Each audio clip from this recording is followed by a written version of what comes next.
Hi mga langga, for today's video, nagsaya ko kasi kaso kay namgod mi lakwan para makasayo po mi kaon para makakaon po daan ako ang banahar diri. So fast forward ta mo na among outfit nako. Wow! For today's video, charis. So nang lakaw na mi ana kay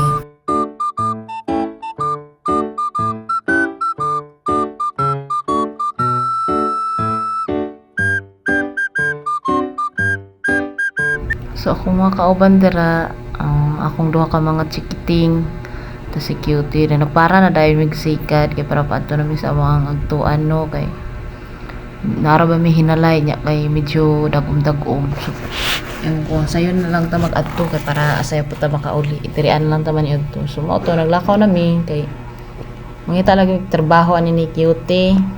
So fast forward giubanan na nako siya dira nagbaklay-baklay na mi kung asa mi makita kung sa ma-applyan na mo. So kay ambot og ganong naadto man may aning diri ning groceryhan nga wa taon may kwarta pang palit.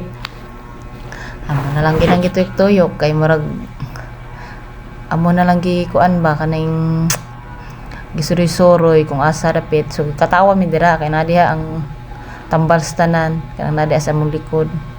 Basta tambal na sa tanan kabalo na mo ana unsa da siya katambal. So, naglantaw-lantaw lang jud taon me, kay wantan may kapalit. Ang bugtong lang taon namong gipalit dira kay kanang pang sabo pang laba. Simot-simot lang taon amo ang kuan dira. Amo ang trabaho. Tanaw-tanaw, ana, lakaw-lakaw.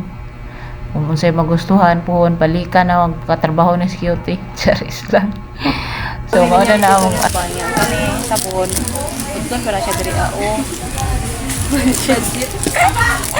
wing. So kay maora man na ako ang nagustuhan. Maora pa na ako ang gipalit ng sabon kay maglaba lagi ni uli pod.